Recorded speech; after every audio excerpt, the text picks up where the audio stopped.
Olha que interessante. Esse cara não consegue começar, perseverar e chegar até o fim se não tiver fé. A fé é um insumo, né? É um cara de fé. É um doido. O empreendedor, ele precisa acreditar naquilo que não vê ainda e lutar.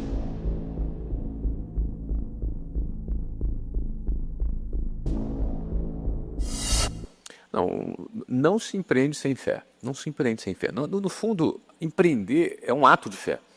Porque, por definição, empreender depende de você pegar alguma coisa que tu tenha aqui agora, na mão, uma quantidade de dinheiro, um patrimônio, e você empenhar este dinheiro numa ideia, num produto, num serviço, em algo que você idealizou, algo que surgiu na tua cabeça, ou seja, algo que não existe, e você vai pegar o que tu tem garantido e aplicar naquilo que não, numa ideia que não existe, em troca de algo futuro, que também não existe, o futuro não existe, que, dando tudo certo como você planejou, você vai multiplicar esse teu capital inicial. Ou seja, por definição, um empreendedor é um homem e uma mulher de fé.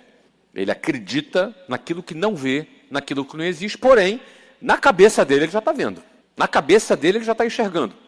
Que é o que a gente chama de visionário. O cara é visionário, na verdade é um homem de fé, né? Esse cara precisa ter fé. Esse cara, ele não consegue começar um negócio sem fé.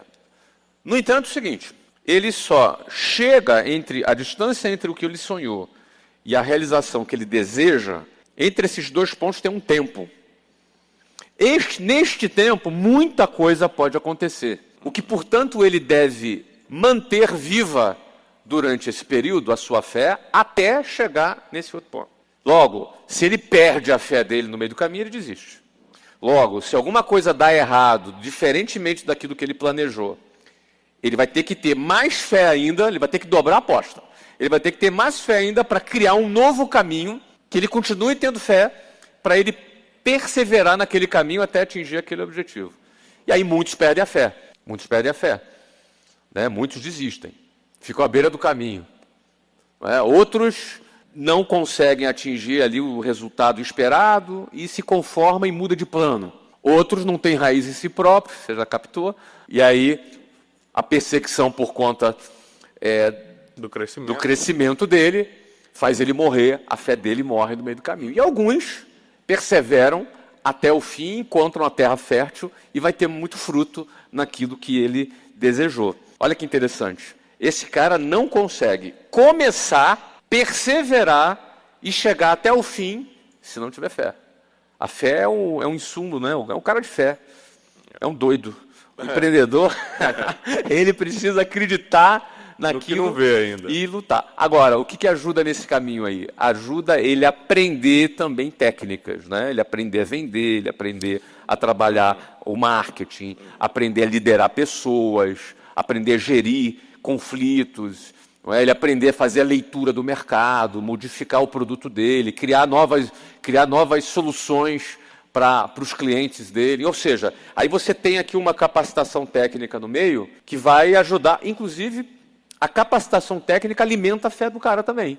Porque quanto mais técnica ele tem e mais resultado ele começa a ter, a fé dele aumenta. Ele acredita mais. A fé é a origem, mas aí o que acontece? O resultado que ele vai começando a colher retroalimenta essa fé e aí é um ciclo virtuoso para o resultado. Né? Você está falando de técnicas e tal. Quando eu paro para pensar, quando eu quebrei e o quão rápido eu me levantei depois, além da fé, que foi a base, teve duas coisas, que é uma questão de técnica. Gestão emocional e vendas. Perfeito. Eu aprendi rapidamente a colocar minhas emoções no lugar e dominá-las, porque elas estavam me dominando. Isso é a parte muito importantíssima da técnica. Elas estavam me dominando. Você está conversando com um cliente para vender um produto para ele, o Caio Carneiro tem uma frase interessante que ele fala que em vendas todos os sentidos são percebidos.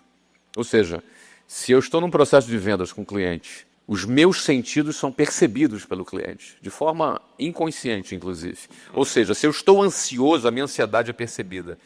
Se eu estou com medo, minha ansiedade é percebida. Ou seja, se eu estou ali preocupado, cara, eu preciso vender para ganhar minha comissão, preciso vender porque eu preciso pagar uma conta. É como se tivesse um outdoor aqui de LED na tua testa. Estou desesperado. Desespero à vista. E o cara percebe. Então você vê que o controle das emoções está relacionado também com a performance de vendas. E também a gestão emocional é importante porque, mesmo que você consiga ser um mestre em vendas e tenha um retorno financeiro absurdo, quando você vai estar com você mesmo, que aí você vai ter que estar em casa, vai ter que estar com a família, ou com amigos, ou com relacionamentos, você está sempre mal. Mas você tocou num ponto interessante aqui também, Brunet, que a gente fala muito sobre o desafio emocional antes do sucesso. Tipo, cara, eu preciso ter fé, eu vou mudar de vida, fato. E aquele tempo do ponto A para o ponto B, que ansiedade, esse tempo é duro pra caramba, é muito duro, é um tempo de incerteza, é um tempo que oscila às vezes entre a euforia da certeza e a profunda dúvida. E essa oscilação é uma loucura. E a gente fala muito sobre isso, e todos nós já vivemos isso, muita gente está vivendo isso é normal, é natural. Agora, também tem um desafio emocional pós-sucesso. Porque quantos não enlouquecem depois do sucesso? Opa. Quantos não ficam doidos depois do sucesso? Não é? Botou o primeiro dinheirinho no bolso, o cara já vai fazer a primeira bobagem. Então, você tem também, por isso que eu sempre falo dos princípios e desses valores, e sobre ser leal a esses valores, como uma maneira da gente ter uma segurança de para qual direção a gente ir. Mas acontece muito, a gente vê muito jogador de futebol, assinou o primeiro contrato, o cara começa um festival de bobagem na sequência. E com o empresário acontece a mesma coisa. Então é importante termos a estrutura para ter sucesso. A estrutura para ter sucesso. E por isso que quem tem sucesso... Porque, outro ponto importante, a diferença de sucesso e fama. São duas coisas distintas. Ter sucesso é você cumprir um propósito, cumprir uma missão. Você tem um propósito e você começa a cumprir esse propósito. E, eventualmente, quando você começa a entregar valor, geralmente você vai enriquecendo. Porque quanto mais valor você vai entregando, mais tem gente que tem sucesso que não ganha dinheiro. Por exemplo, um cara pode ser um missionário importante, alguém que trabalha com missões humanitárias, é um cara que está sendo bem sucedido no propósito dele, mas eventualmente não vai ganhar dinheiro. E está tudo certo, esse cara está feliz, ele se sente realizado, foi o que ele escolheu para a vida dele. Mas se alguém entrou na área empresarial e começa a ser bem sucedido, ele vai ganhar dinheiro. E aí esse é o ponto, né? Quando ele começa a ganhar dinheiro, aí começam esses novos desafios que ele vai ter que enfrentar e vai ter que viver.